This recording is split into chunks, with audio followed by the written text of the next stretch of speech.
రక్షకుడును మన ప్రభునైన యేసుక్రీస్తు నామములో మీ అందరికీ హృదయపూర్వక వందనములు. ఈరోజు దేవుని వాగ్దానము దినవృత్తాంతాలు మొదటి గ్రంథము 16వ అధ్యాయము 34వ వచనము.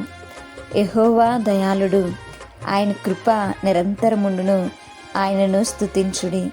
హల్లెలూయా. మరి దేవుని యొక్క కృప ఒకరోజు 2 రోజులు ఉండేది కాదు కదండి. మరి దేవుడు ఎంతో కృపగలవాడు, మన ఎడల కరుణ చూపుతున్నటువంటి వాడు అనేటువంటి సత్యాన్ని మరొకసారి ఇక్కడ భక్తుడు మనకి తెలియచేస్తున్నాడు.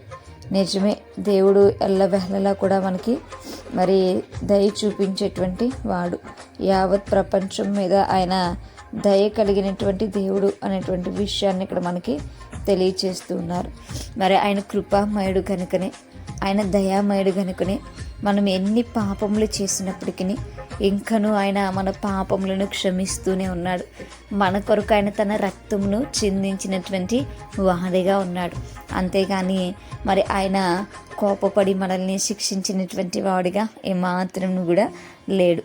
మరి ఆయన తన కృపను చూపుతున్నాడు కనుక, ఆయన తన దయను మనపైన ఉంచి ఉన్నాడు కనుక మనం ఇంకా కూడా సజీవుల లెక్కలో ఉన్నాము అనేటువంటి వాస్తవాన్ని మనం జ్ఞాపకం చేసుకోవాలి. మరి అలాంటి దేవునికి మనం ఏం చేయాలంటే నిత్యము కూడా కృతజ్ఞతాస్తులు అర్పించేటువంటి వారముగా ఉండాలి.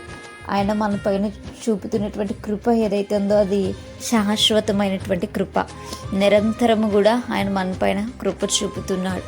ఆ కృపే మనల్ని అర్హత లేనటువంటి మనకు అర్హతను దయచేసింది. ఆయన ఆరాధించేటువంటి ధన్యతనిచ్చింది, ఆయన ఘనపరిచేటువంటి ధన్యతనిచ్చింది, ఆయనకు మనల్ని దగ్గర చేసింది ఆయన కృప. కాబట్టి మనము కృపను నిర్లక్ష్యం చేయకుండా, మనము ఆయన ఇచ్చినటువంటి ఉచితమైనటువంటి కృపను బట్టి ఆయన ఇంకనూ కూడా ఘనపరిచేటువంటి బిడ్డలుగా, ఆయన ఇంకనూ కూడా మరి హెచ్చించేటువంటి బిడ్డలుగా ఉండాలి. ఆయన యందు మనము జీవించేటువంటి వారముగా ఉండాలి.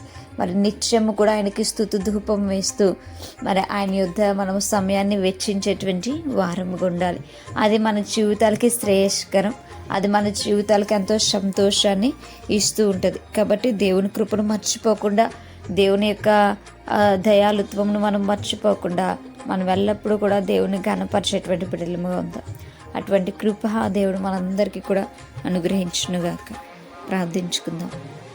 పరిశుద్ధుడా, మహాగణుడా, మీకు వందనాలు. ప్రేమాస్వరూపి మీకు స్తోత్రాలు ప్రభా. నిజమే అయా, మీరు దయా సంపూర్ణుడు గనుక ప్రభా.